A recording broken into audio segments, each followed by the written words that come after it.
Greetings everyone, my name is Anna. I hope you're all doing well. First of all, I wanted to wish you all a very happy new year.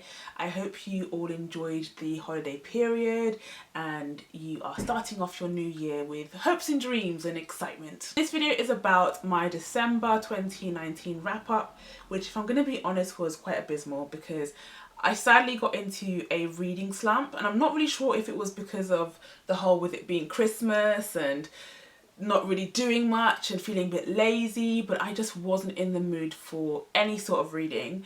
And so essentially I only ended up reading one book and 2 graphic novels, and even one of the graphic novels that I read was technically an accident, but we'll jump into the video and I'll let you guys know. The first book I actually finished was Forever Your Earl by Ava Lee, and this one I actually gave 2.5 stars.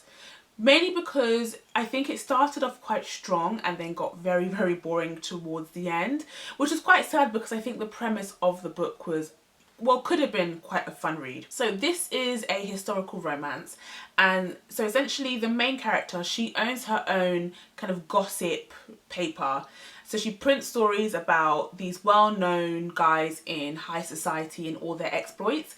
And so one quite well-known guy, he turns up at her office one day and says, look, you can come along with me to all of my exploits and write stories, because she writes them as aliases like Mr. A and Count whatever, I don't know, but she writes them as aliases, but people know who they are. So he invites her to come and all his exploits with him, and so essentially then, you know, they get together and all that good stuff. But I think where it got really boring was because as a subplot, the reason why he agreed for her to follow him everywhere was that he was looking for his best friend.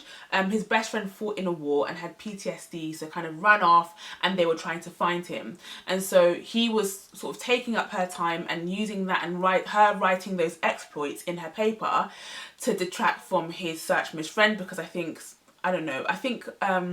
the reasoning was that if people knew he was missing, it would cause like a big scandal or whatever. So we spend most of the book with the two of them getting into all these predicaments. Like she dresses up as a guy to go to, I think, a gambling place, or dresses up as a prostitute at one point. But what I liked about her was she was kind of independent and did her own thing. But I think the book went downhill for me when we kind of concentrated on the search for the friend.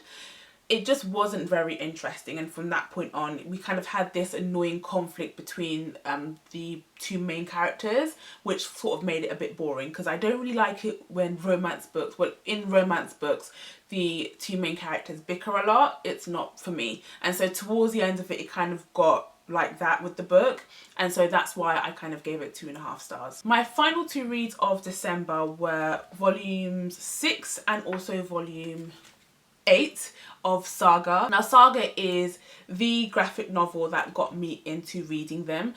These are all of my graphic novels here. I still got volume 9 to read for Saga, but I've got all of these that I bought in 2018 that I need to get around to doing, so I'm hopefully going to try and get through most of those. But if you've never heard of Saga, it is such a good story. And so essentially with this you have 2 kind of star-crossed lovers. They are at war. Their countries, their planets are at war with each other. So we have the Wings, who are part of the planet, but they kind of go with a lot of science and stuff like that. And then you have the Moon, or they call them the Moonies, but they have horns and they sort of do a lot of magic on their planet. And so they have been warring with each other for ages. It's involved many planets in the galaxy, but essentially the war is, it's taken a lot of lives, like most wars do, and so they're not supposed to fall in love, but they do. And so essentially with Saga we follow them as they meet all these people from all these different planets, get themselves into these crazy situations, and find new people to add to their found family. It is such a good series and I highly recommend it if you are interested in getting into graphic novels. I think it's a good, way to ease yourself into it. Now with volume 6, I would say that I gave it 3 stars because I did feel like it was a filler volume.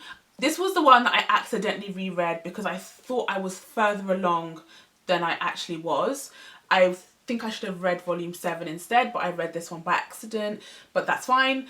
I still feel the same way that I felt when I first read it, which was that not much really happened and it was more of a filler volume. Volume 8 I thoroughly enjoyed.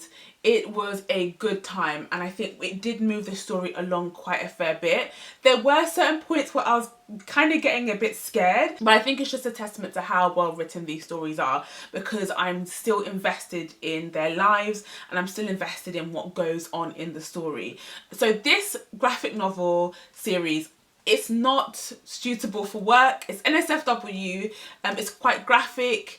There's a lot that goes on. I tried to read it once on the train. That was a really bad idea. I'm not doing that again. But please pick it up if you haven't tried graphic novels before. That was my very short and sweet December wrap up. But what I'm going to do is go through some of the books I am currently reading, just in case there are any that you might want me to do a review on. Now, some of these I actually mentioned in my November wrap up. So yes, I am currently still reading them, but alas, I am in a reading slump. So we have Slay by Brittany Morris. I'm still reading that and I haven't touched it since my last time I mentioned I was reading it. Then I have Northern Lights by Philip Pullman.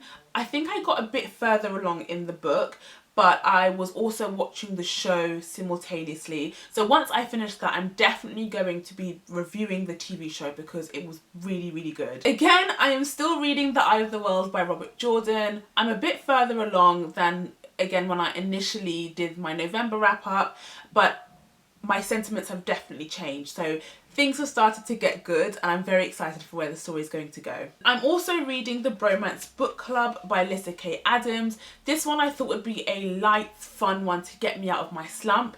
I think for me at the moment, I am enjoying it, but I do have some of my issues with the book, which I should maybe be able to do in a January wrap up once I do finish reading it, because I can see myself getting through that quite quickly. And finally, we have Children of Virtue and Vengeance by Tomi Adeyemi, which is book 2 in her Legacy of Orisha trilogy. With this one, I think this was the one that really got me into a reading slump, because essentially when it came out and my library had it, I went to read it straight away and I just could not get through it. So I think I am up to chapter 2 at the moment, and there's just something that's not really quite grabbing me with this so far. So it might be the case where I need to kind of power through it and hopefully finish this, but we'll see. I want to get all of those done this month.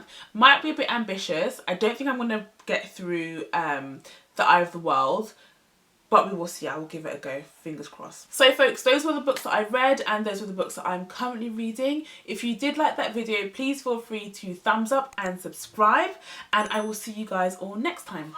Bye.